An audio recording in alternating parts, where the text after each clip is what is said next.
नमस्कार प्रिय दर्शकों, एक बार फिर आपका स्वागत है हमारे YouTube चैनल KU टीवी में। प्रिय दर्शकों, आज की कहानी बहुत ही बढ़िया है और बहुत ही इंटरेस्टिंग होने वाली है।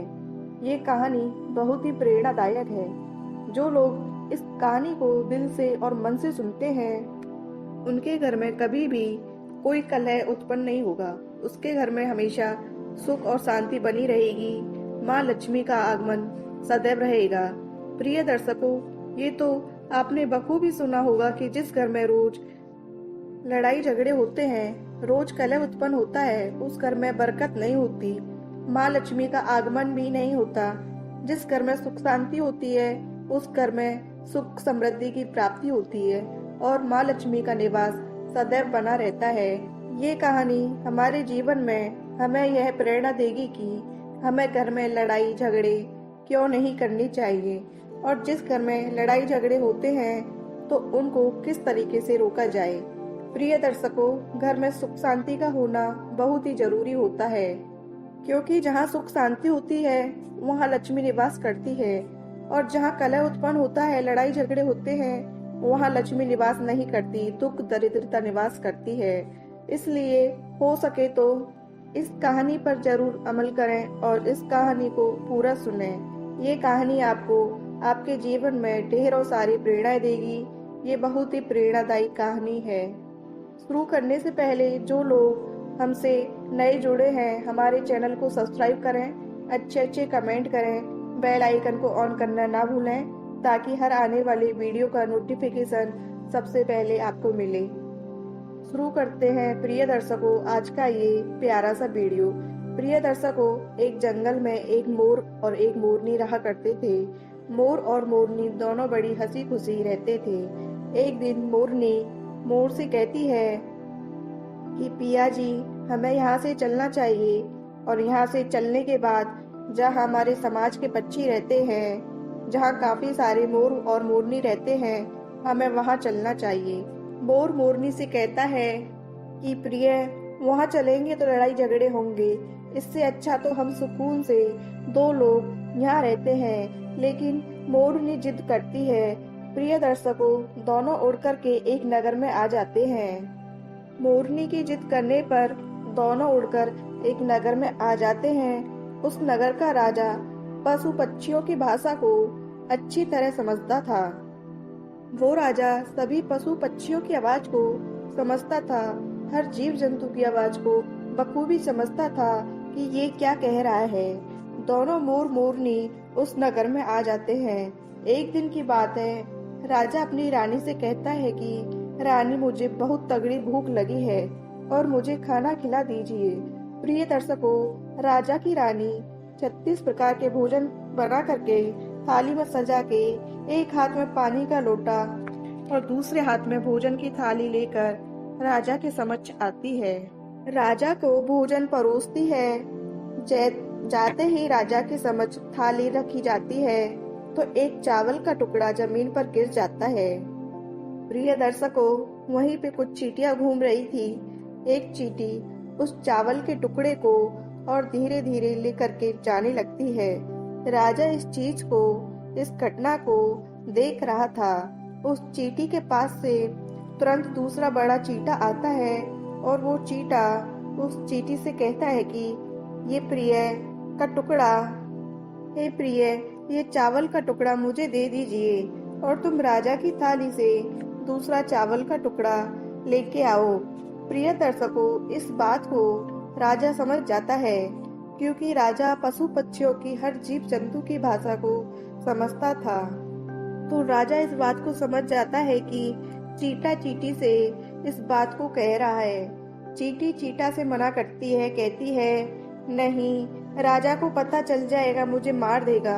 लेकिन चींटा फिर भी कहता है कि राजा को कोई पता नहीं चलेगा। नहीं, राजा हमारी भाषा को समझता है। जो थी फिर जाने की कोशिश करती है, लेकिन आधे रास्ते से वापस लौट आती है और जाकर चींटी से कहती है कि नहीं, मैं नहीं जाऊंगी, हो सकता है राजा को पता चल जाए, वो राजा मेरी मृत्यु भी करवा सकता है। चींटा चींटी से कहता है। चींटी को इस बात का आभान हो जाता है कि राजा हमारी बात को सुन रहा है और समझता है। चींटी को इस बात का आभान हो जाता है। चींटा चींटी से कहता है कि राजा हमारी बात को सुन रहा है और समझता भी है। राजा ने हमारी बातों को सुन लिया है। चींटी चींटे से कहती है, यदि राजा ने हमारी बात को सुन लिया है और राजा यदि हमारी बात को किसी अन्य व्यक्ति से कहेगा तो राजा उसी वक्त पत्थर का बन जाएगा। राजा चींटा और चींटी की इस बात को बखूबी सुन लेता है, वह समझ भी लेता है। राजा इस बात को सुनकर हंसने लगता है। राजा को हंसी आ जाती है। जैसे ही राजा को हंसी आती है, उधर राजा की रानी रसोई से बाहर कदम रखती है। जैसे रसोई से बाहर निकलती है तो राजा हंसता हुआ दिखाई देता है। रानी राजा को हंसता हुआ देखकर सोचने लगती है कि शायद मुझसे कोई गलती हुई है, इसलिए राजा हंस रहे हैं। रानी राजा के पास में जाती है तो राजा से कहती है, महाराज, क्या मुझसे कोई अपराध हुआ है? क्या मुझसे कोई गलती हुई है जो आप इतने तगड़े हंस रहे हैं? राजा कहता है, नहीं, ऐसी कोई बात नहीं है, बस ये तो यूं ही हंसी आ गई।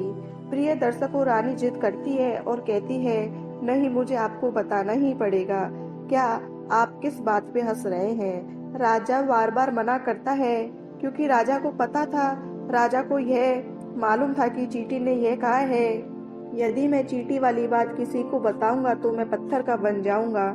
इसलिए राजा रानी को ये बात नहीं बताना चाहता, लेकिन रानी बार बार जिद करती है और कहती है, आपको मुझे बताना ही पड़ेगा। यदि आप मुझे सच्चा प्रेम करते हैं, यदि आप मुझे अपनी रानी समझते हैं तो आपको बताना ही पड़ेगा। अब राजा बड़ा धर्म संकट में पड़ जाता है।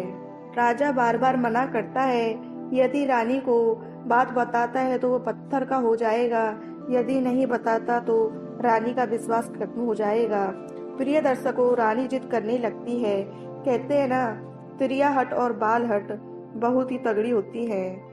दोनों हट से हमेशा बचकर रहना चाहिए। जितना हो सके इनको संभाल के ही रखना चाहिए। रानी त्रिया हट करती है। त्रिया हट के चक्कर में राजा को झुकना पड़ता है। वो राजा कहता है, ठीक है, यदि मैं आपको ये बात बताऊंगा तो आपको पछताना पड़ेगा। रानी कहती है कि अभी तो आप मना कर रहे थे कि यूं ही कोई बात नहीं है, अभी आप कह रहे हैं कि मुझे पछताना पड़ेगा, जरूर कोई तगड़ी बात है। तो रानी और भी ज्यादा जिद करने लगती है। राजा कहता है, ठीक है, यदि आप नहीं मान रही हो तो किसी जंगल में चलते हैं, वहां मैं आपको इस बात को सुनाऊंगा।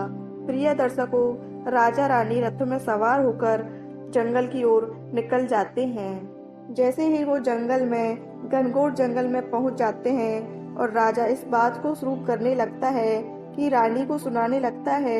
जैसे वो थोड़ी थोड़ी बात कहते गया, जैसे ही राजा थोड़ा थोड़ा रानी को बातें सुनाते गया, वैसे ही वो धीरे धीरे पत्थर का होता गया। जैसे ही राजा ने आधी बात रानी को सुनाई तो वह आधा पत्थर का हो गया। राजा फिर रानी से कहता है कि रानी, मैं धीरे धीरे पत्थर का बनता जा रहा हूँ, तुम बहुत पछताओगी। रानी कहती है कि राजा साहब, महाराज, थोड़ी सी बात बची है, उसको भी कह दीजिए। प्रिय दर्शकों, राजा संपूर्ण बात कहता है और राजा पूरा पत्थर का हो जाता है। रानी की जिद के कारण राजा पत्थर का हो जाता है। रानी सर पकड़ के रोने लगती है, उस पत्थर को हिलाने की कोशिश करती है, मगर भारी भरकम पत्थर कैसे हिले, क्योंकि राजा बहुत भारी था।